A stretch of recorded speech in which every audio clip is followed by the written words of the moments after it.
Nel pomeriggio per un autobus di ATVO avvolto dalle fiamme sul Ponte della Libertà, l'autista si accorge in tempo del rogo nel motore e fa scendere i passeggeri. Traffico paralizzato verso Venezia. Dopo il caso di Feltre, un altro incendio con esplosione in un condominio nel Bellunese. Stavolta è successo in una frazione del capoluogo, 15 persone evacuate, un vigile del fuoco ferito. Crolla la scala del Centro Culturale Islamico di Vicenza sui fedeli nel giorno in cui si festeggia la fine del Ramadan. 5 le persone ferite. Sono 2 padovani gli autori della rapina ad un furgone portavalori avvenuta a Campo d'Arsego lo scorso luglio. Il video dell'assalto con i banditi armati di fucile. 50 lavoratori ridotti praticamente in schiavitù, pagati poco o nulla e senza diritti. Operazione della polizia contro il caporalato in aziende tessili a Villorba, 2 denunciati. Sciopero dei lavoratori del legno oggi per il rinnovo del contratto di lavoro in centinaia. I lavoratori da tutto il nord-est si sono dati appuntamento a Treviso.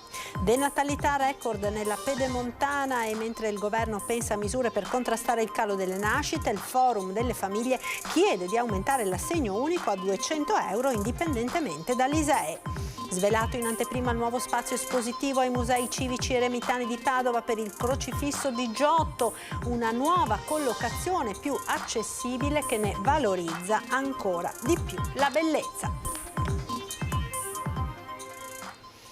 Ben ritrovati con l'edizione del Veneto dei nostri telegiornali. Apriamo con la cronaca perché è stato un pomeriggio di paura, quello di oggi a Venezia sul Ponte della Libertà, dove un bus della TVO a carico di passeggeri ha preso fuoco. Grazie alla prontezza dell'autista i passeggeri sono stati tratti in salvo. Tra pochissimo dovremo avere il servizio su questa notizia che ci arriva dalla redazione di Venezia, ma c'è stato anche un altro incendio, che ha interessato un condominio, un incendio con esplosione accaduto nel Bellunese, 15 persone evacuate ed un vigile del fuoco rimasto ferito. Vediamo.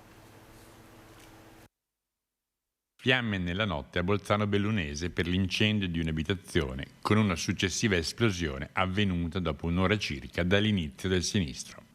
Nell'esplosione, investito dall'onda d'urto, è rimasto leggermente ferito un vigile del fuoco, portato a scopo cautelativo per accertamenti in pronto soccorso. A mezzanotte e mezza, l'una, ho visto delle fiamme, non so da cosa sia partito e niente, forse 2 o 3 botti un po' forti. Paura? Un po' perché la casa è un po' tremato, diciamo.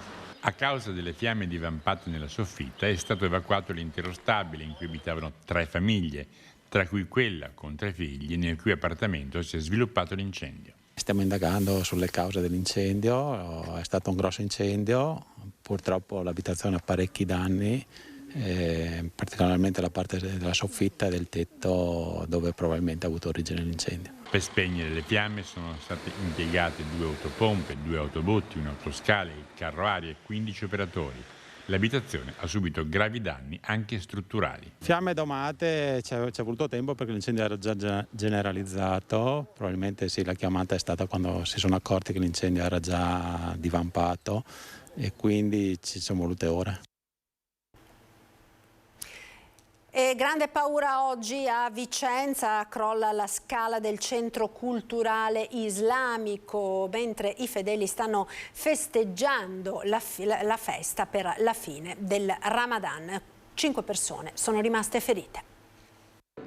La preghiera, poi il crollo di una scala interna durante l'uscita, la paura dei fedeli che erano all'interno del Centro Culturale Islamico di via Vecchia Ferriera. In centinaia stamattina alle 7:30 riuniti per i festeggiamenti del primo giorno dopo il Ramadan e durante il deflusso il cedimento di una delle 2 scale semicircolari che dal piano superiore conduce all'uscita.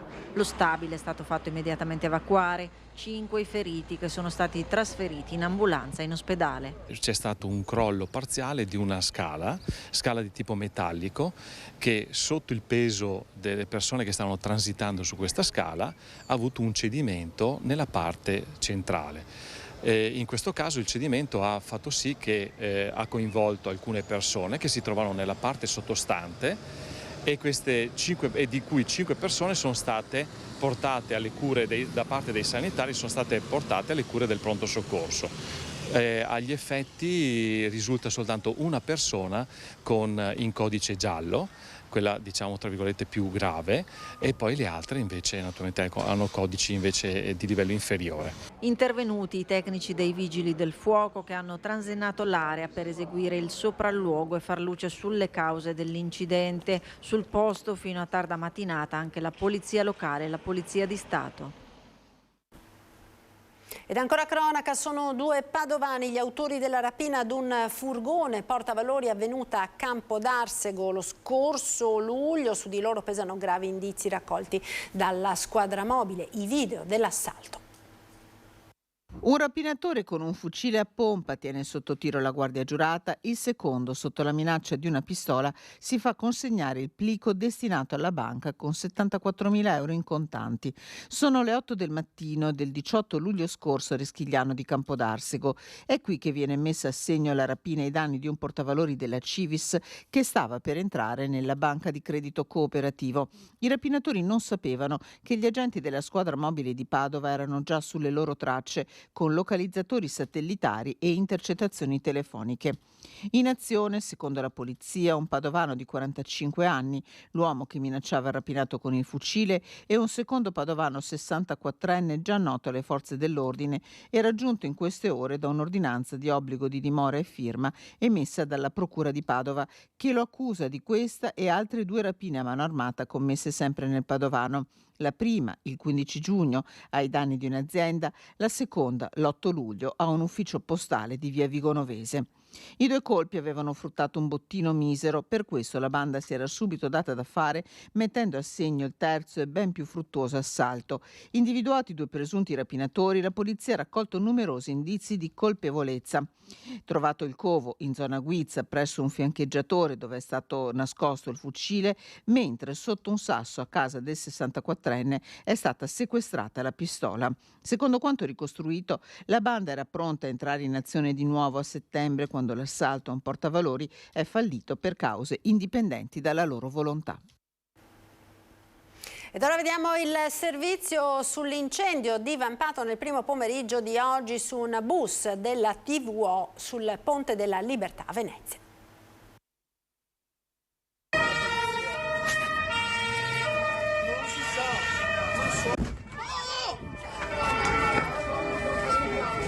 Il fuoco, lo scoppio, una colonna di fumo nero visibile a chilometri di distanza. È un venerdì pomeriggio da bollino rosso per la città di Venezia. Poco dopo le 14:30 i vigili del fuoco sono intervenuti sul Ponte della Libertà per l'incendio di un bus TVO che effettua il servizio di collegamento tra l'aeroporto di Treviso e Piazzale Roma e diretto proprio a Venezia. Era partito alle 13:15 da Treviso e dopo una sosta a Mestre in cui sono scesi quasi tutti i passeggeri è ripartito per Venezia con 8 persone a bordo. Il conducente, accortosi che qualcosa non andava, si è fermato facendo scendere tutti appena in tempo. Poi l'esplosione. Lui stesso, con sangue freddo, ha provato a spegnere le fiamme con l'estintore in dotazione, ma ormai divampavano.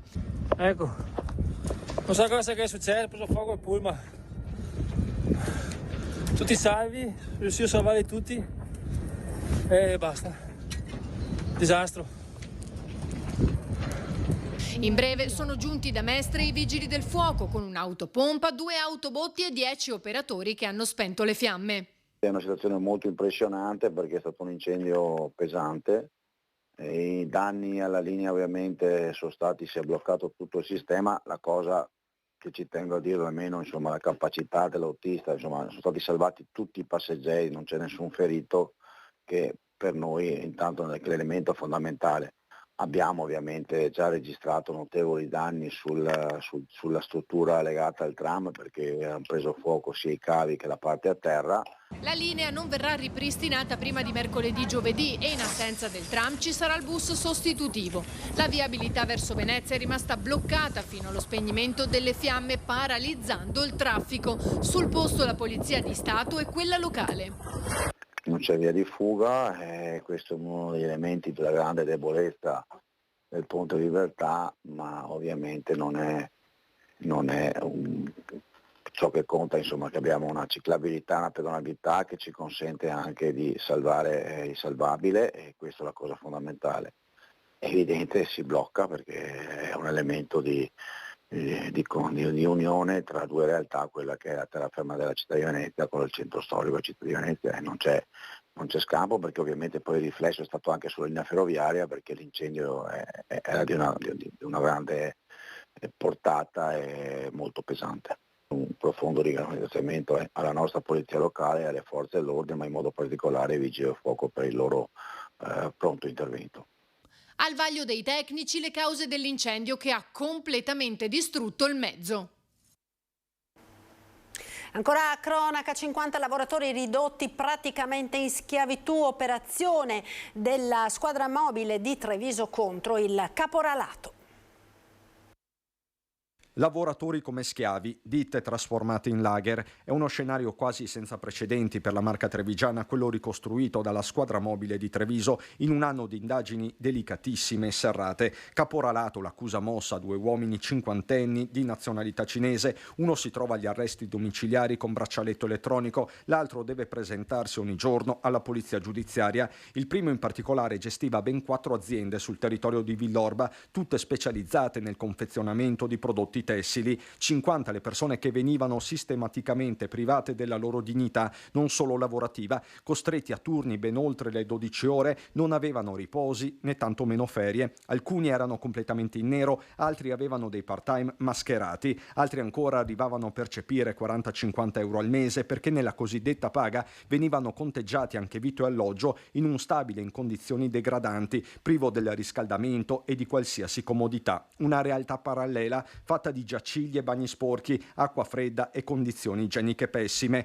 Quelli che vivevano in abitazioni proprie venivano spesso prelevati da casa e accompagnati al lavoro con un controllo continuo. I lavoratori e le lavoratrici impiegati erano tutti stranieri, in buona parte cinesi, spesso arrivati da poco in Italia e ancora smarriti, ma anche pakistani e bengalesi, tanti quelli regolari o con permesso di soggiorno. Ad accomunarli quello che gli stessi inquirenti definiscono stato di bisogno, facili prede di un meccanismo senza scrupoli. Gli uomini della squadra mobile guidati da Immacolata Benvenuto hanno operato con vigili del fuoco, ispettorato del lavoro, Spisal. La sicurezza in quelle aziende era un optional. Speriamo che la giustizia faccia il suo corso. Queste aziende vanno fermate, perché queste sono aziende che riducono in schiavitù le persone e creano condizioni di assoluto sfruttamento. Riteniamo anche importante fare un approfondimento sulle catene di responsabilità, soprattutto per capire anche nelle catene di committenza quali sono le imprese italiane coinvolte. Di area grigia in espansione parla la segreteria provinciale trevigiana. Migrazione e manodopera sono un binomio da gestire diversamente. Forte il messaggio ai lavoratori più fragili. Se verranno dalle organizzazioni sindacali li tuteleremo, ovviamente, prima di tutto per renderli cittadini a tutti gli effetti, ma soprattutto per fargli applicare i loro diritti. Dopodiché assieme a loro possiamo anche provare a costruire esperienze di tutela e di difesa della legalità. Qualche istante di pubblicità, ora restate con noi, a tra pochissimo. E rieccoci in diretta con il TG del Veneto, sciopero dei lavoratori del settore legno arredo, oggi manifestazione per il nord-est a Treviso. Posso dire che non mi basta perché...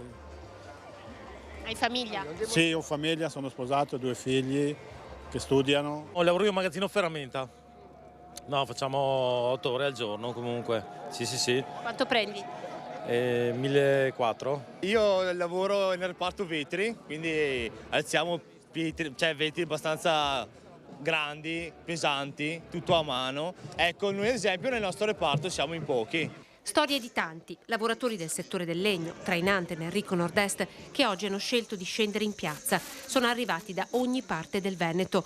Troppo poco arriva nelle loro tasche a fine mese a fronte di dividendi sempre più alti per le imprese che con il legno lavorano. A confermarlo i numeri da capogiro del Salone del Mobile, in corso proprio in queste ore.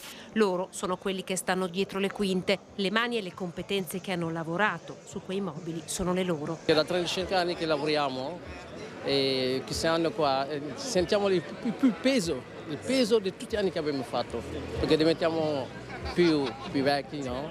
Con i contributi che abbiamo versato e non ci ritroviamo mai. E quella è la questione che ci posiamo.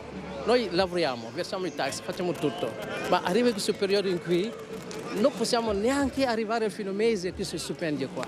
Lo stipendio normale per chi non lavora a turno è attorno ai 1.200-1.300 al mese, se non fanno straordinario. Ed è un stipendio che non ti permette a oggi di vivere una vita dignitosa perché i prezzi sono andati alle stelle. Rinnovo del contratto che significa aumenti contributivi, distribuzione delle premialità. Andremo avanti, dicono, finché Federlegno non si siederà al tavolo con noi. Riconoscere a queste persone un'eccezionalità che è quella dell'aumento del costo della vita enorme che abbiamo avuto nel 2022, queste aziende stanno scappando ed è un atteggiamento assolutamente irresponsabile. Noi li richiamiamo alla responsabilità. È un lavoro pesante e che deve essere giustamente riconosciuto, retribuito e gratificato. Denatalità, il record nell'area della Pedemontana Veneta. Il Forum Nazionale delle Famiglie chiede di aumentare l'assegno unico per i figli.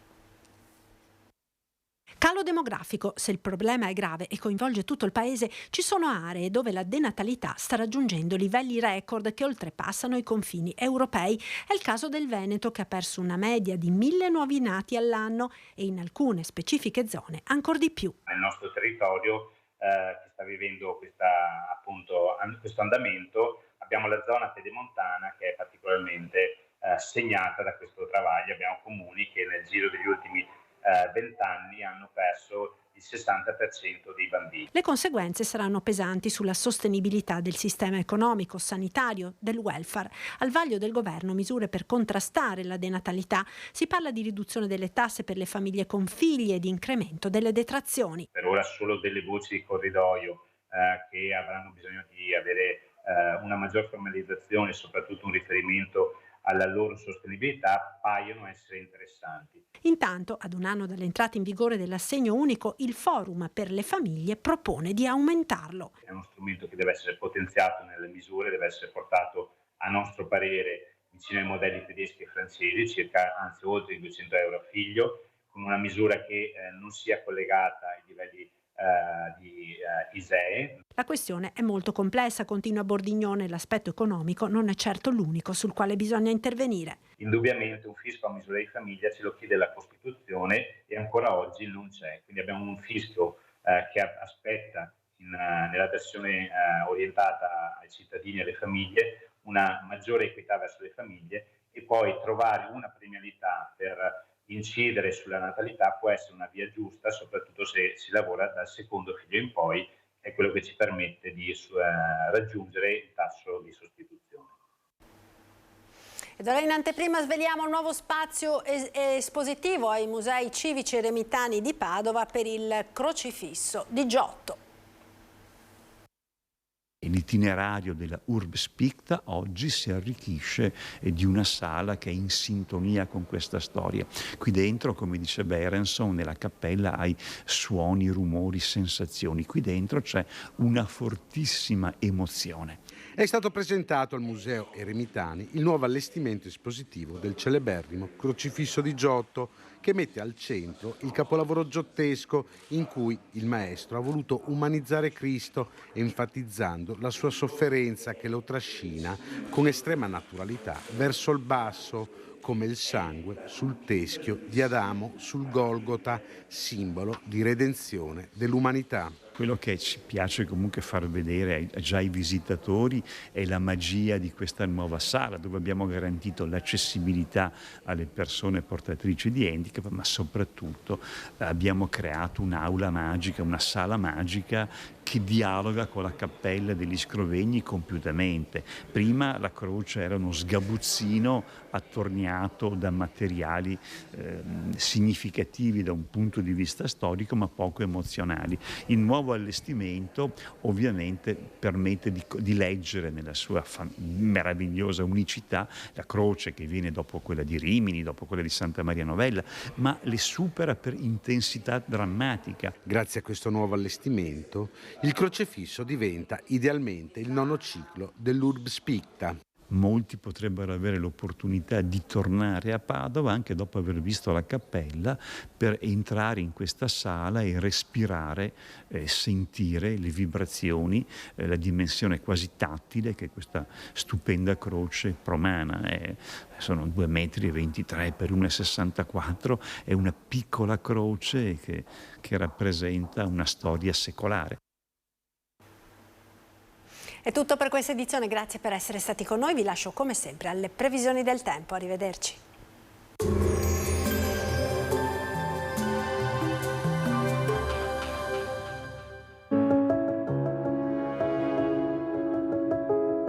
Ad accogliervi sarà Conegliano. Bentrovati al meteo.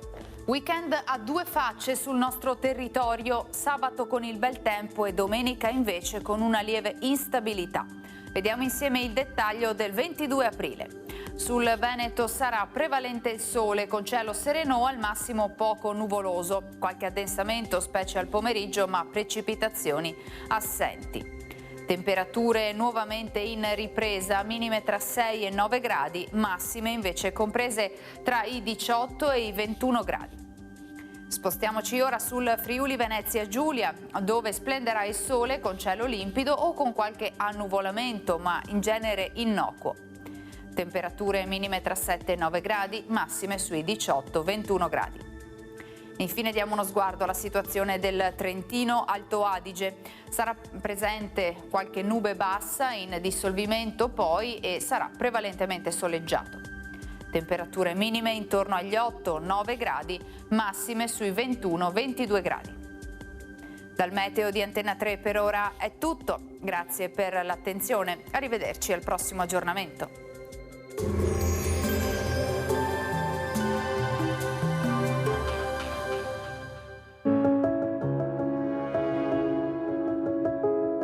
Ad accogliervi sarà Conegliano.